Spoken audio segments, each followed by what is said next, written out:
Já na questão 4 da Unicamp 2019, a gente tem uma questão de primeira fase, que é bem interessante porque o assunto é educação.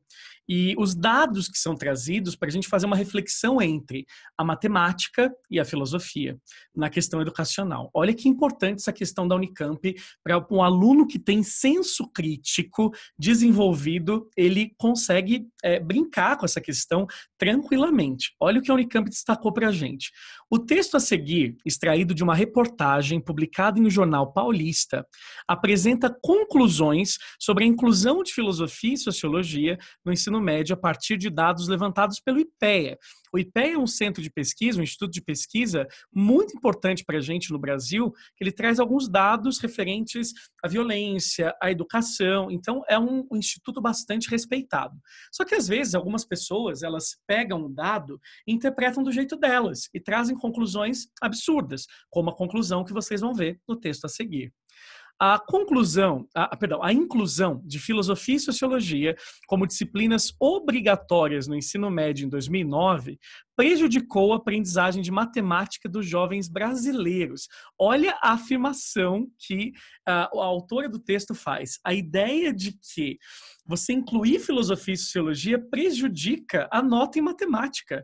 E a pessoa vai tentar justificar isso, né, usando dados do IPEA. Olha como é interessante, né? A pesquisa é uma coisa, a interpretação sobre a pesquisa é outra coisa. Então, muito cuidado. Por isso que o senso crítico tem que estar em todas as etapas da ciência, senão você acaba tirando conclusões muito erradas, né? Ela diz que principalmente isso acontece entre os estudantes de baixa renda.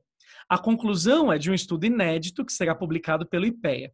Segundo ele, a mudança levou as notas de jovens residentes em municípios com muito baixo índice de desenvolvimento humano, tá? Grifa isso, que engloba aspectos de renda, escolaridade e saúde, a cair 11,8%, 8,8%, 7,7% em redação, matemática e linguagens, que inclui português, língua estrangeira e outras linguagens, respectivamente.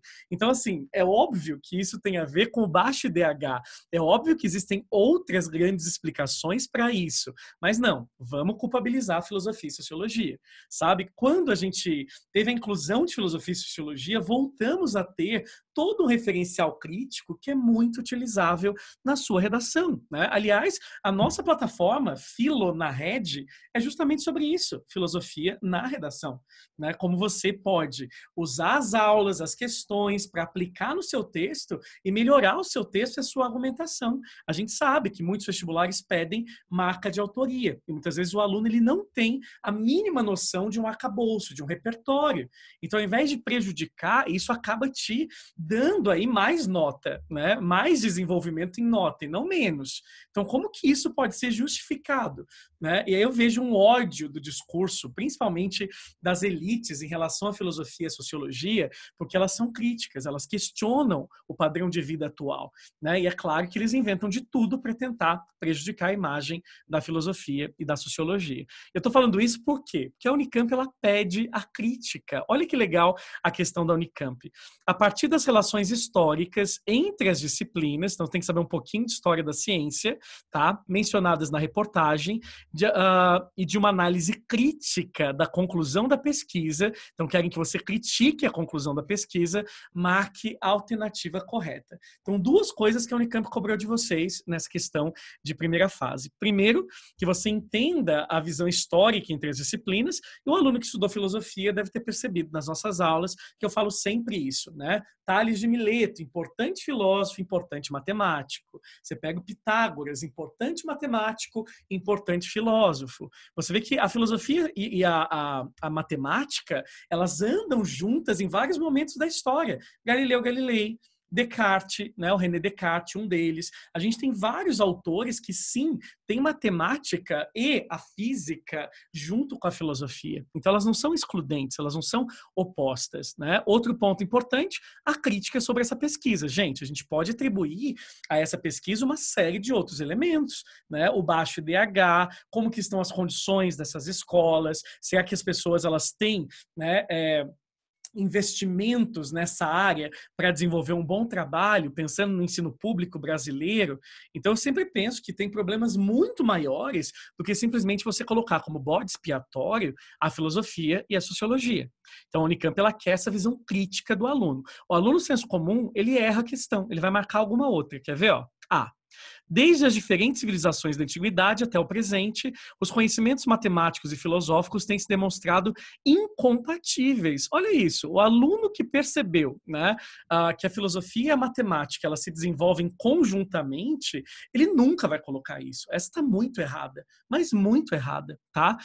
Corroborando, né, concordando com as conclusões do texto. Então ele ainda cita Pitágoras errado. Considerava que o cosmo descrito de forma filosófica era regido por relações matemáticas. Comete ainda um erro, né, citando Pitágoras errado. Então, o aluno que bate o olho, né, e fala, poxa, esse texto, né, ele está errado, deve ter outras explicações aí. E não, né, eu sei que filosofia e matemática, elas contribuem uma para a outra. Ele não cai na pegadinha da Unicamp. B. A filosofia e a matemática constituem campos de saber distintos, até aí tudo bem, sendo a lógica uma das possibilidades de interface entre as duas ciências. Beleza. Distinção que valida as conclusões do texto. Pascal, por exemplo, estabeleceu as bases da análise combinatória a partir de argumentos filosóficos. Quer dizer, está falando que eles são saberes distintos, que não tem a ver um com o outro, e depois dá o exemplo do Pascal, usando a matemática e a filosofia junto. Quer dizer, não faz o menor sentido o que o item defendeu com o exemplo, né, do próprio Pascal. C. A filosofia e a matemática, campos do saber distintos, dialogam para produzir conhecimento científico. Sim, eles não se excluem, o que não respalda as conclusões do texto. Exato, o texto está errado. Descartes, por exemplo, desenvolveu o plano de coordenadas para representar as relações entre coisas do mundo e suas proporções matemáticas.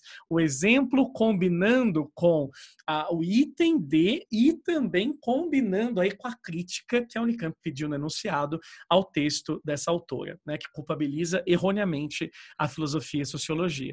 Não são coisas, gente, separadas completamente. Filosofia e sociologia, elas andam juntas em vários momentos da história.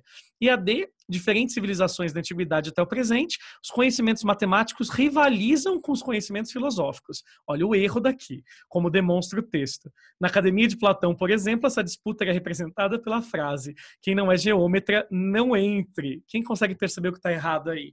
Mais uma vez, estão dizendo que a filosofia e a sociologia são totalmente distintas e o pior, estão usando Platão errado. Platão dizia que a geometria era fundamental para se entender a filosofia e vice-versa, né? É assim que ele decompunha a sua teoria das formas, a teoria das ideias que vocês conhecem. A ideia de que as formas geométricas são formas puras que habitam o cosmo desde sempre. E a filosofia faz a gente enxergar, através da geometria, as formas universais e o bem supremo.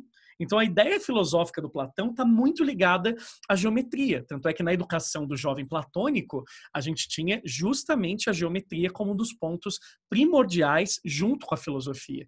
Então, o item D, gente, ele está errado também. Ele está afirmando coisas absurdas. Para o aluno que estudou, a Unicamp não é uma prova difícil. O aluno com senso crítico consegue tirar a Unicamp de letra. Lembra disso.